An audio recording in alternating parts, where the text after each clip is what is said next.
मिनश्शैतानिर्रजीम बिस्मिल्लाहिर्रहमानिर्रहीम फ़क़द क़ाल अल्लाहु तआला फ़िल कलामिल मजीद वल फ़ुरक़ानिल हमीद बिस्मिल्लाहिर्रहमानिर्रहीम या अय्युहल्लज़ीना आमनू अतीउल्लाह व रसूलहु व ला तवल्लू अन्हु व अंतुम तस्मऊन व ला तकूनू कल्लज़ीना क़ालू समिअना व हुम ला यस्मऊन इन्न शर्रद दवाब्बि इंदल्लाहि सुम्मुल बुक्मुल लज़ीना ला यअक़िलून।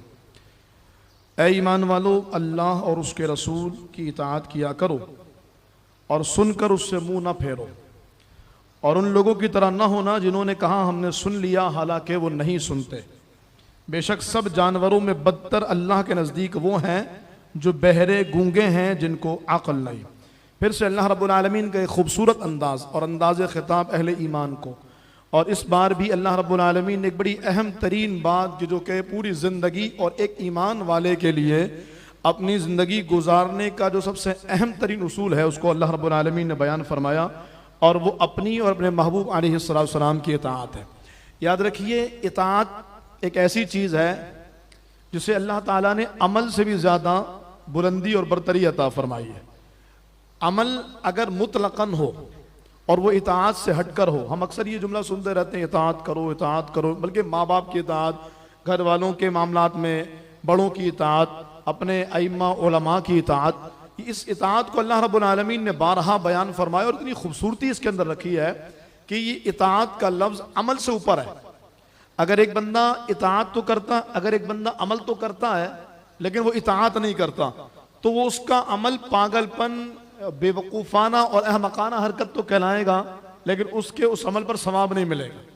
अल्लाह और उसके रसूल की बात कीजिए तो अमल यह है कि आप नमाज पढ़ रहे हैं, और इताअत यह है कि आप फजर की नमाज सुबह सादिक के बाद और तुलू आफ्ताब से पहले पढ़ रहे हैं। अगर आप सूरज निकलने के बाद फजर पढ़े, कहा पढ़ तो रहा हूं ना, अमल तो कर रहा हूं, कहा अमल तो कर रहा है, इताअत नहीं कर रहे। रोज़ा सुबह सादिक से लेकर गुरूब आफ्ताब तक का नाम है। किसी ने कहा कि नहीं, अगर हाथ में खाने का प्याला हो और अजान हो जाए तो खाते रहो, आदत नहीं बनाओ, लेकिन खाते रहो जब तक बर्तन का ख़त्म ना हो जाए, इससे रोज़े पे कोई फ़र्क नहीं पड़ेगा। तो कुछ लोगों ने यह समझा कि शायद इन साहब को गलती हुई है। ये हमें बताना ये चाह रहे हैं कि रसूलुल्लाह सल्लल्लाहु अलैहि वसल्लम के ज़माने में 2 अजानें हुआ करती थी। एक अजान तहज्जुद की थी और एक अजान नमाज फजर के लिए थी। तो जनाब बिलाल हबशी रज़ी अल्लाह तआला तहज्जुद की अजान दिया करते थे। तो मेरे महबूब इस्लाम ने फरमाया, तुम्हें बिलाल की अजान खाने पीने से न रोके, हाँ अब्दुल्ला इब्ने उम्मे मक्तूम की अजान पर खाने पीने से रुक जाओ। यानी तहज्जुद की अजान हो रही हो तो उसमें खाने पीने पर कोई तुम्हारी पाबंदी नहीं है, लेकिन जब सुबह सादिक के बाद आज़ान फजर हो तो उससे तुम खाने पीने से रुक जाओ। लेकिन पता ये लगा कि वो साहिब ये बताना चाह रहे हैं कि आज़ान फजर के होने पर भी अगर खाना पीना चल रहा है तो चलता रहे। उसको लोगों ने बड़ा वायरल किया। तो यहां पर इसी बात को समझाना है कि ये अमल तो है, इताअत नहीं है। अमल ये था कि रोजा रखो, अमल ये था, और उसने ये बताया है कि भाई रोजे का मकसद ये है तकवा, अल्लाह से डरना, परहेजगारी। तो तकवा तो ये है कि बंदा बस अल्लाह ताला ने अपने खौफ का हुक्म दिया, उस खौफ को इख्तियार करे। तो अब इसी बात को लेके कोई शख्स रात के वक्त रोजा रखना शुरू कर दे कि भाई इसका मतलब अल्लाह से डरना है, तो रात के वक्त रोजा रख के भी अगर वो डर और वो खौफ खुदाबंदी हासिल हो रही है तो मतलब ये है कि रोजे का मकासद पूरे हो रहे हैं। लअल्लकुम तत्तकून पे अमल हो रहा। मेरी बात समझिएगा, अगर अमल हो और इताअत छोड़ दिया जाए तो फिर ऐसा अमल अल्लाह की बारगाह में किसी काम का नहीं, बल्कि अल्लाह ताला ने, अल्लाह के हबीब सल्लल्लाहु अलैहि वसल्लम ने उसको मजीद आगे जाके बयान फरमाया। आपने वो हदीस सुनी होगी, रसूलुल्लाह सल्लल्लाहु अलैहि वसल्लम ने फरमाया कि जो बंदा रोजा रखे और रोजा रख करके भी गुनाह न छोड़े तो अल्लाह ताला को तुम्हारे भूखा प्यासा रहने की कोई हाजत नहीं। देखिए यहां पर उस वक्त के अंदर बंदा अमल कर रहा है, लेकिन इसके बावजूद इताअत पर कमा हक अमल पैरा नहीं हो रहा कि वो सुबह सादिक से लेकर गुरूब आफ्ताब तक खाना पीना जमा करना तो छोड़ रहा है, लेकिन वो दीगर आमाल, झूठ बोलना, फरेब देना, रिश्वत लेना, सूद देना, गालम गलोच करना, बेहयाई, बदनिगाही और जो बहुत सारे और दीगर गुनाह, उन गुनाहों पर अमल कर रहा, उन गुनाहों को कर रहा है। तो फिर वो बंदा अमल तो कर रहा है लेकिन इताअत नहीं कर रहा। हज करने के लिए कोई कहे 10 ज़ुल्हिज्जतुल हराम या 9 ज़ुल्हिज्जतुल हराम को हज करना जरूरी थोड़ी है। जो आप तवाफ़ुज़ ज़ियारा करते हैं हज करने के बाद, एहराम खोलने के बाद 12 तारीख को गुरूब आफ्ताब से पहले पहले आपको तवाफ़ करें। यार रश बहुत होता है, अब मैं ऐसा करूंगा तवाफ़ुज़ ज़ियारा में 13 तारीख के बाद कर लूंगा। तो इसका ये अमल तो है, इताअत नहीं है। इताअत वो होती है जो अमल के साथ साथ महबूब के कहने के मुताबिक अपने अमल को ढाल दिया जाए, महबूब की मंशा के मुताबिक अपने अमल को ढाल दिया जाए, ये इताअत है।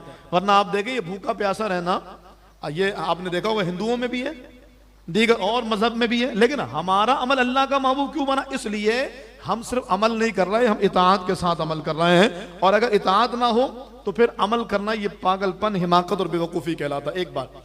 और दूसरी बात यह है कि खूबसूरत अंदाज खिताब अल्लाह ताला का, अतीउल्लाह व रसूला, अल्लाह की इताअत करो, उसके रसूल की इताअत करो।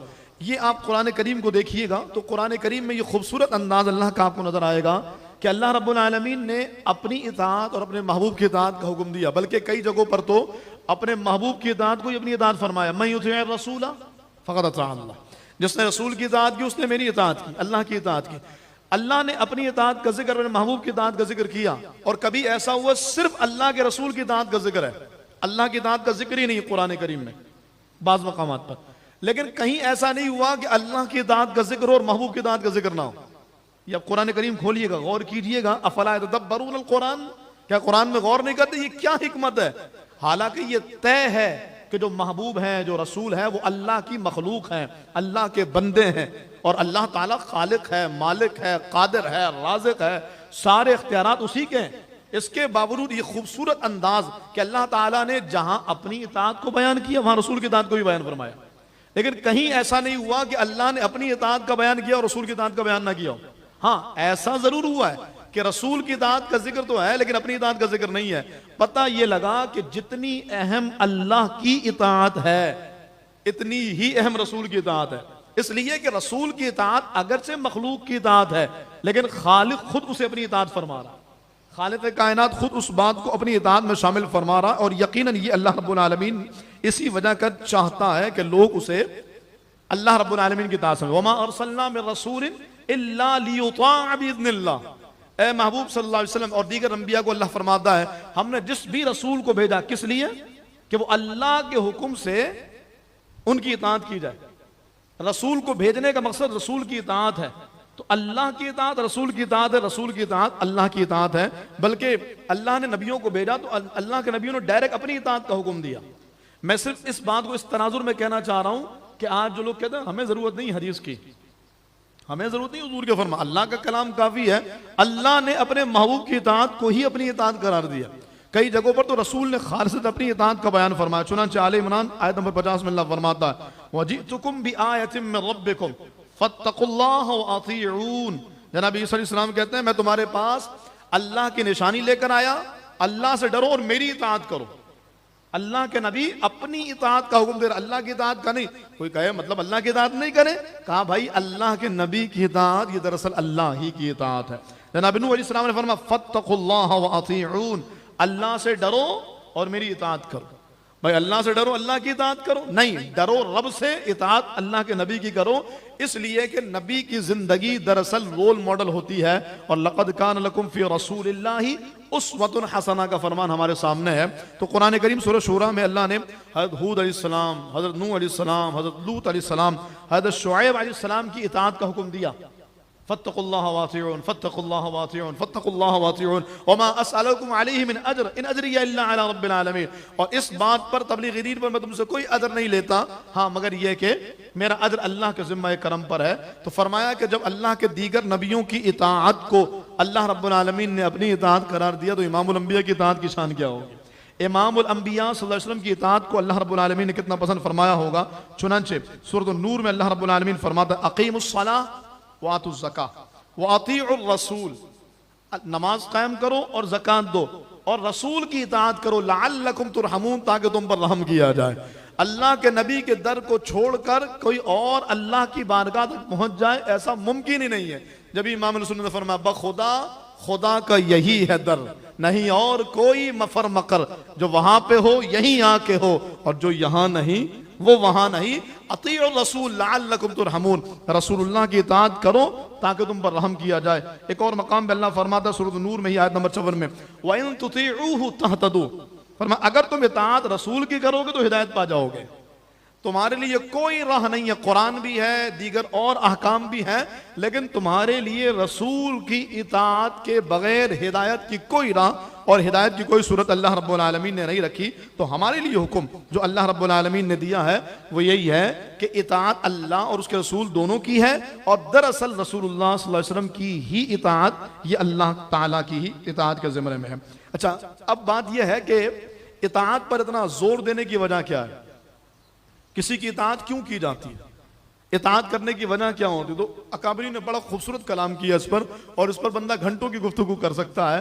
फरमाया कि 3 वजूहात होती हैं जिसके सबब किसी की इताअत की जाती है। किसी की पैरवी करना, किसी की बात मारना, जिसने जैसा कहा वैसा कर लेना। वरना 3 वजूहात हैं जिसकी बुनियाद पर किसी बंदे की, किसी शख्स की, किसी जात की इताअत की जाती है। फरमाया पहली वजह, उससे डर लगता है, सामने वाला जालिम है, सामने वाला सरकश है, सामने वाला आपको किसी खातर में नहीं लाता, तो उसकी बात मानने की वजह नहीं मानोगे तो मारेगा, नहीं मानोगे तो सजा देगा। आप देखेंगे ट्रैफिक पुलिस सिग्नल पे खड़ी है, लोग सिग्नल पे रुक गए, यहां इताअत करने की वजह डर है, चालान कट जाएंगे, पकड़ लेगा, दीगर मसाइल होंगे। कहीं पर किसी को देख लिया, किसी डबल सवारी पाबंदी है, कई बार देखा वो दूर से डबल सवारी आ रहा है, पुलिस वाले को देखा एक उतर गया और दूसरा आ गया। क्यों? इसलिए कि डर है। और मैं इताअत की एक वजह डर होता है कि बंदा डर की वजह कर सामने वाले के जुल्म से बचने की वजह कर या सामने वाले की सजा से बचने की वजह कर बंदा यह चाहता है कि इताअत की जाए। दूसरी वजह किसी की इताअत क्यों की जाती है, फरमाया उससे कोई लालच होता है, उससे कोई मनफियत होती है और उससे कोई मफाद वाबस्ता होता है। किसी तमा की वजह कर, किसी हिर्स और लालच की वजह कर सामने वाले की इताअत की जाती है कि मैं इसकी बात मानूंगा ना तो ये मेरा फलां काम कर देगा। आपने कई लोगों को देखा होगा ऑफिस में भी, दीगर जगहों पर भी, बिला वजह में लोगों के नखरे उठाते हुए, लोगों की बातें सुनते हुए, लोगों के यार तू इसकी बातें क्यों सुनता है इतनी, ये तुझे खरी खरी सुनाता है, ये तुझे जलील कर दे। यार समझा करो ना यार, अपना मकसद है, मैं कौन सा इसकी बात सुनूं, लेकिन यार अपना काम है ना, ये मेरे बड़े काम आता है। 4 बातें सुनाता है लेकिन ये मेरे घर में राशन डलवाता है, ये फुला काम करता है, फुला काम करता है, 100 तरह की बातें। तो इताअत करने की दूसरी वजह और इताअत करने का दूसरा सबब ये होता है कि सामने वाले का या तो डर हो या सामने वाले की इससे कोई मफाद या सामने वाले से कोई लालच वाबस्ता हो जिसकी वजह से इताअत की जाए। तीसरा सबब इताअत करने का, लेकिन उस सबब को बयान करने से पहले मैं आपसे पूछता हूं, रसूल खुदा इमामुल अंबिया सल्लल्लाहु अलैहि वसल्लम की इताअत करने की वजह क्या है? आपको हुजूर से डर लगता है? बोलिए जरा, अल्लाह अकबर। वो नाम ऐसा, उनका नाम लबों पर आए मीठा मीठा मुंह हो जाए, उनका नाम तो ऐसा है कि नाम सुनते ही दिल में सुकून आता है। अल्लाह अकबर। इस बात की वजह कर मरते हुए या मौत की बात सुनकर बंदा सुकून महसूस करता है, यार कब्र में सरकार आएंगे। इस बात को सुन करके ही इत्मीनान होता है कि कब्र में सरकार की ज़ियारत होनी है। अगरचे बंदे ने जिंदगी बड़ी जो है ना वो नाफरमानी में गुजारी हो, लेकिन एक मोमिन का जो रिश्ता है मुस्तफ़ा है, अन्नबिय्यु औला बिल मुमिनीन मिन अनफुसिहिम, नबी का जो ताल्लुक है मुस्तफ़ा, उम्मती का जो ताल्लुक है मुस्तफ़ा है, इसके सबब कहते करते हैं एहतराम जनाजे का, इसलिए वो जा रहा है देखने चेहरा रसूल का। तो इस बात का इत्मीनान होता है कि कब्र में ज़ियारत मुस्तफ़ा होनी है, कब्र में दीदार मुस्तफ़ा। तो ये तो तय है कि हुजूर का नाम सुनकर डर नहीं लगता। अल्लाह अकबर कबीरा। जनाब अनस बचपने से हुजूर की खिदमत में सल्लल्लाहु अलैहि वसल्लम, जनाब ज़ैद बिन हारिसा बचपने से हुजूर की खिदमत में है। जनाब अनस कहते हैं कि मैंने बचपने से जवानी की दहलीज में कदम रख दिया, कभी भी हुजूर ने मुझे डांटा नहीं। कई बार ऐसा होता जो हुजूर कहते, हुजूर फरमाते, मैं उसके बरखिलाफ मुझसे हो जाता। कई बार ऐसा होता मुझसे काम गलत हो जाते, लेकिन कभी भी मैंने नहीं देखा हुजूर ने डांटा हो। फरमाया ये सरकार अलैहिस्सलाम का इंतहाई मोहब्बत पर अंदाज। तो कहा इसका जो बिल्कुल वाज़ेह पैगाम हुई है कि हुजूर से उम्मती को डर नहीं लगता। उम्मती को जब भी हुजूर का जिक्र सुनता है मोहब्बत पैदा होती है, उनसियत, उल्फत, लगाव, अकीदत, मोहब्बत, एहतराम पैदा होता है। तो कहा ये बात तो खत्म हो गई कि इताअत मुस्तफ़ा की वजह डर नहीं है। दूसरी वजह हुजूर से कोई लालच हो, लालच तो है, हुजूर से मफाद तो वाबस्ता है। प्यारे आका अलैहिस्सलाम की बारगाह में वो जो मोहब्बत का अंदाज है, इताअत का अंदाज, उसकी एक वजह मफाद भी है कि हो सकता है उसको पता हुजूर की मानेंगे ना तो सरकार वहां काम आएंगे, लेकिन ये भी इतनी अहमियत नहीं रखता। उसकी वजह ये है ये तो उसके भी काम आएंगे जो बात नहीं मानता। शफाअती लि अहलिल कबाइर, मेरी शफाअत मेरी उम्मत के बड़े गुनाहगारों के लिए, गुनाहगारों न हो मायूस, तुम अपनी रिहाई से, मदद को वो शफी रोजे महशर आने वाला है। पड़ गई जिस पे महशर में बख्शा गया। कौन? अपना पराया, इताअत गुजार या नाफरमान का नहीं, पड़ गई जिस पे महशर में बख्शा गया। देखा जिस्म अबरे करम छा गया, रुख जिधर हो गया जिंदगी पा गया। जिस तरफ उठ गई दम में दम आ गया, उस निगाहे इनायत पे लाखों सलाम। हम गरीबों के आका पे बेहद दुरूद, हम फकीरों की सरवत पे लाखों सलाम। और एक मेरा ही रहमत पे दावा नहीं, शाह की सारी उम्मत पे लाखों सलाम। तो हुजूर अलैहिस्सलाम से मफाद तो यकीनन है, हुजूर अलैहिस्सलाम से बंदे की ख्वाहिशात तो बहुत सारी वाबस्ता है, लेकिन इताअत मुस्तफ़ा का सबब यह भी नहीं है। इसलिए कि क़यामत के दिन तो सरकार उस पर भी नजर करम फरमाएंगे जिस बंदे ने हुजूर अलैहिस्सलाम की बात को कमाको माना नहीं होगा, फिर भी उस पर नजर करम होगा, तवज्जो होगी। सरकार दो आलम अलैहिस्सलाम इस तरह अपने गुलामों पर शफकत फरमाएंगे। तीसरा सबब अब मैं बयान करूं, फरमाया तीसरा सबब किसी की इताअत का ये होता है कि उससे प्यार हो जाता है। यार मेरा दिल करता है इसकी बात मानी जाए, यार मुझे अच्छे लगते हैं वो, बस यार उनको फॉलो, यार मुझे अच्छे लगते हैं। पता नहीं क्या बात है उसमें कि दिल को वो अच्छे लगने लगे। अल्लाह करे हमें हमारे दिल में भी कुछ ऐसा हो जाए कि हम यूं माने कि हुजूर अच्छे लगते हैं, दिल करता है उनकी बात। यार मुझे बताओ ना सरकार का तरीका क्या है, यार मुझे बताओ ना हुजूर की सुन्नत क्या है, मुझे बताओ ना सरकार का अमल क्या है, क्यों अमल क्यों करना चाहते, इताअत क्यों करना चाहते, मुझे अच्छा लगता है, मेरा दिल करता है अच्छा ये हुजूर की सुन्नत है, अरे माशाल्लाह आप तो सर से लेकर पैर तक सरापा सुन्नत है मुस्तफा, अरे माशाल्लाह यार आप तो हुजूर की चाहत बड़ी रखते हैं, मुझे अच्छा लगता है कोई मुझे हुजूर का कह के पुकारे, मुझे अच्छा लगता है कोई मुझे कहे कि तुम तो हुजूर के अमल को अपनाने वाले हो। जब मैं गुजरूं तो कोई मुझे कहे ये है आशिक रसूल। अब देखो यार इसके बदन से जाहिर होता है, इसके अमल से जाहिर होता है ये आशिक रसूल। फरमाया किसी की इताअत करने का जो तीसरा सबब है वो मोहब्बत है। फिर उलमा ने लिखा अगर डर की वजह अगर इताअत होगी तो जब डर खत्म इताअत खत्म, मफाद की वजह अगर इताअत है मफाद खत्म इताअत खत्म, लेकिन अगर मोहब्बत की वजह अगर इताअत है तो मोहब्बत वो है जो ना कभी खत्म होती है ना इताअत कभी खत्म होगी। इसलिए कोशिश कीजिए कि रसूलुल्लाह सल्लल्लाहु अलैहि वसल्लम से जो इताअत का ताल्लुक है वो मोहब्बत की वजह, ज़बानी नहीं अमलन। हमारे यहाँ ये अमल हमने बहुत देखा कि लोग हुजूर अलैहि सलाम की इताअत में भी ना अपनी मर्जी की चीजों को लेकर आते हैं। जैसे देखिए दाढ़ी रखने की बात करें तो अब जो मजहबी लोग हैं, दीनदार लोग हैं, उनके लिए दाढ़ी रखना आसान है, माहौल बना हुआ है। अब एक बंदा है जो मुसल्ला सुनाता है, इमाम है, या एक बंदा हाफिज है, मदरसा पढ़ाता है, या मजहबी माहौल है उसका, वो तो दाढ़ी रखेगा क्योंकि जाहिर उसके लिए दाढ़ी रखना आसान है। लेकिन ऐसे माहौल में जब सरकार अलैहिस्सलाम की उम्र मुबारक 25 साल है और अम्मा खदीजा पाक की उम्र 40 साल है, अब इस सुन्नत पे अमल करना, अब इस बंदे का ये ताल्लुक बताएगा कि दाद मुस्तफ़ा कितनी है, मोहब्बत मुस्तफ़ा कितनी है कि कम उम्र भी है, जवानी भी है, लेकिन अपने से बड़ी उम्र बेवा से निकाह कर लिया। तो सरकार अलैहिस्सलाम ने भी ऐसे मौके पर हमें हुक्म दिया कि बाज़ चीजें बंदे को के लिए अमल करना आसान होता है, लेकिन अब ये देखिए कौन सा अमल मेरे लिए ज्यादा मुश्किल है। सरकार ने अपनी बीवियों के दरमियान में कैसी रवादारी कायम की, सरकार ने बीवियों से ताल्लुक और मोहब्बत का कैसा सबूत दिया, नहीं ये बीवी है, नहीं ये चढ़ के कैसे रहेगी, इसकी जिम्मेदारी है ये बच्चों की खिदमत करे, मैं क्यों करूं उसकी खिदमत। ये मत सोचिए वो आपकी बीवी है, ये सोचिए बच्चों की माँ है। जैसे हम अपनी माँ का जिक्र करते हैं ना, यार मेरी माँ सारी सारी रात जागती थी, यार वो एक पल नहीं सोती थी अगर मेरे सर में दर्द हो जाए तो, ऐसी आपकी बीवी भी तो है। तो यहां पर इताअत मुस्तफ़ा क्यों नहीं है कि मेरे महबूब अलैहिस्सलाम अपने हाथों से गोश्त भी काट रहे हैं, अपने हाथों से अपनी चप्पल सिलाई कर रहे हैं, अल्लाहु अकबर कबीरा। हमारी तो चप्पल गंदी रह जाए, हमारे कपड़े इस्त्री ना हो जाए तो आंखें हमारे माथे पे चढ़ जाएं, कैसी बीवी है, इसको एहसास। यही तो मामला है कि जब मोहब्बत उनसे है तो उनका तर्ज अमल क्यों नहीं बना रहे। हम उन औरतों की बात नहीं कर रहे जो शौहरों को नचा करके रखती हैं, हम उन औरतों की बात भी नहीं कर रहे जो बिला वजह बहाने बनाकर खाना नहीं बनाती, लेकिन हम उनकी बात कर रहे हैं जो सुबह सेरी में भी आपसे पहले उठती हैं।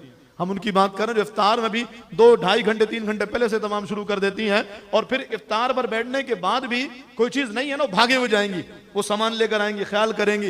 इफ्तार करने के बाद आराम से बिस्तरों पर गए या आराम करने गए हैं, वो चाय लेकर आ रही हैं, वो दीगर एहतमाम कर रही हैं। सरकार अलैहिस्सलाम की सुन्नत और हुजूर की इताअत का जज्बा यहाँ पर भी तो उन औरतों का ख्याल रखा जाए, ये भी तो मोहब्बत है मुस्तफ़ा। बीवी कहे क्या बात है आजकल बड़ा ख्याल रख रहे हैं, आजकल बहुत ठीक हो तुम, तबीयत ठीक है तुम्हारी, सर में दर्द तो नहीं, सर दबा दो। मैं जन मुरीदी की बात नहीं कर रहा, मैं हुजूर की इताअत की बात कर रहा हूँ, मैं सरकार अलैहिस्सलाम की मोहब्बत की बात कर रहा हूँ। वो हदीस पाक आपने सुनी होगी, बाद लोगों ने उसको दूसरे तरीके से बयान किया। अब आयशा सिद्दीक़ा रज़ी अल्लाह तआला ने एक मरतबा अपने माथे पर कपड़ा बांधा हो सर दर्द की वजह कर, क्यों? अल्लाह अकबर, हुजूर आएंगे ना, देखते ही कहेंगे आयशा क्या हुआ, खैरियत तो है, सर में दर्द हो, हमारा है क्या? ये देखो शुरू हो गए इसके ड्रामे, फिर सर में दर्द ड्रामा। ओ भाई परेशान हो गया हूं, जब ना तब बहाने बनाती रहती है, बस चाहती है मैं इसी के पीछे लगा रहा हूं। मैं उन औरतों की बात फिर नहीं कर रहा जो औरतें मेरा जैसे मेरी मर्जी की बात करें, वो औरतें जो चाहती हैं कि बहाने बना के घर में सारा दिन सोती रहें, जो चाहती है कि शौहर बाहर से खाना लाए। मैं उन औरतों की बात कर रहा हूं जो गैस खत्म होने पे परेशान हो जाती हैं, मेरे शौहर के जेब पे बोझ पड़ेगा। वो औरतें जो ख्याल करती हैं, कम से कम उनके साथ तो खड़े हो सकते हैं, कम से कम उनके साथ तो पूछ सकते हैं। काश ऐसा हो, बीवी कहे खैरियत तो है, अंदाज में बदलाव हो गया, खैरियत तो है, आप तबीयत पूछ रहे हैं, खैरियत तो है, आप मेरे साथ कपड़े धो रहे हैं, आप मेरे साथ बच्चों को संभाल रहे हैं। कहा हाँ, मुझे मेरे महबूब अलैहिस्सलाम के इताअत का वो जज्बा बताया गया है कि जो हुजूर से जितना प्यार करेगा ना, हुजूर के अमल को इतना अपनाने की कोशिश करेगा। और कोई पूछे तो क्यों बना रहे हो, कहा ना डर है, ना खौफ है, ना मफाद है, बस चाहत यह है कि हुजूर हमसे राजी हो जाए, सरकार हमसे क्या लुत्फ हो कि महशर में शिकवे में किए जाऊं, हंसकर वो ये फरमाएं दीवाना है दीवाना। अल्लाह ताला हम सबको ऐसी मोहब्बत और इताअत मुस्तफ़ा नसीब फरमाए। अल्लाह पाक हमें अपने से कमतर या यूं कह लीजिए कि मातहत जो हमारे हैं, चाहे वो मुलाजिम हों, चाहे वो घर की औरतें हों, बच्चे हों, अल्लाह उनका ख्याल रखने की तौफीक अता फरमाए। अल्लाह पाक इताअत मुस्तफ़ा के सदक़े और मेरी महबूब अलैहिस्सलाम की अजीब शान के सदक़े अर्ज़ मुक़द्दस फ़लस्तीन की हिफाजत फरमाए। अल्लाह मुसलमानों को गालिब फरमाए, पाकिस्तान की खैर फरमाए, जो हम बयान करते हैं अल्लाह हम सबको उस पर अमल करने की तौफीक अता फरमाए। आमीन बिजाहिन नबी के नमीन।